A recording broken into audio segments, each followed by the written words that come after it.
আসসালামু আলাইকুম প্রিয় দর্শক, আজকে মমতা রেসিপিতে থাকছে মশলা বিরিয়ানি রেসিপি।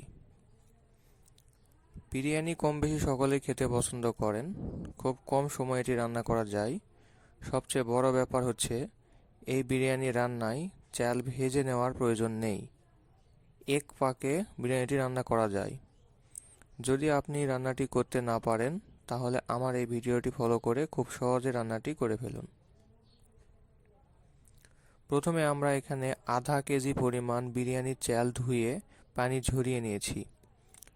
তারপর পেঁয়াজ কুচি করে কেটে নিয়েছি 5টি, কাঁচামরিচ নিয়েছি 4টি, তারপর আদা বাটা নিয়েছি হাফ চামচ, এলাচ ও জিরা বাটা নিয়েছি হাফ চামচ, রসুন বাটা নিয়েছি 1 চামচ, তেজপাতা নিয়েছি 1টি, দারুচিনি নিয়েছি 2 পিস।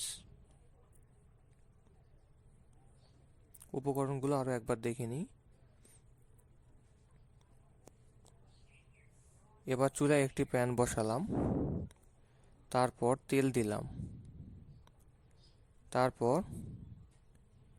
পেঁয়াজগুলো দিয়ে দিলাম, তারপর পেঁয়াজগুলোকে ব্রাউন কালার করে ভেজে নেব। তারপর তেজপাতা দেব, দারুচিনি দেব, আস্ত জিরা দেব হাফ চা চামচ পরিমাণ। এগুলো ভালো করে ভেজে নেব। তারপর আধা কেজি পরিমাণ চালের জন্য 1 কেজি পরিমাণ গরম পানি ঢেলে দিলাম।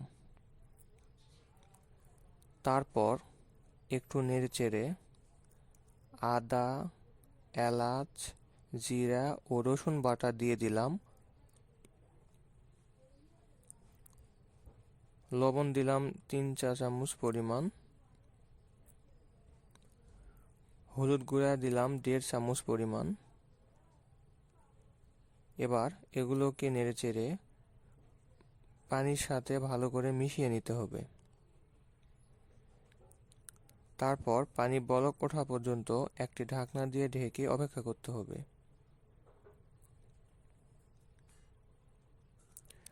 তারপর ঢাকনাটি সরিয়ে চালগুলো ঢেলে দিলাম। তারপর ভালো করে নেড়েচেড়ে দিলাম। এবার কাঁচামরিচগুলো দিয়ে দিলাম। তারপর ঢাকনা দিয়ে আবারও ঢেকে দিতে হবে 5-6 মিনিটের জন্য। 5-6 মিনিট পরে দেখুন সব পানি শুকিয়ে গেছে এবং বিরিয়ানিও প্রায় হয়ে গিয়েছে। এবার একটু ভালো করে 2-3 মিনিট নেড়েচেড়ে দিতে হবে। তারপর ঢাকনা দিয়ে ঢেকে দিলাম। এ পর্যায়ে আমাদের মশলা বিরিয়ানি রান্না এখানে শেষ হলো। এটি ভাজা মাছ, ডিম ও মাংসের সাথে খেতে অনেক মজা লাগে। সব ধরনের তরকারির সাথে এটি পরিবেশন করা যায়। তো ধন্যবাদ এতক্ষণ সঙ্গে থাকার জন্য। পরবর্তী ভিডিও দেখার জন্য আমন্ত্রণ জানিয়ে আজকের ভিডিওটি এখানেই শেষ করলাম। এ ধরনের নতুন নতুন রান্নার রেসিপি ভিডিও পেতে চ্যানেলটি সাবস্ক্রাইব করুন। ভিডিওটি ভালো লাগলে আপনার মন্তব্যটি জানিয়ে দিন এবং শেয়ার করুন বন্ধুদের সাথে এবং একটি লাইক দিয়ে সাথেই থাকুন। আল্লাহ হাফেজ।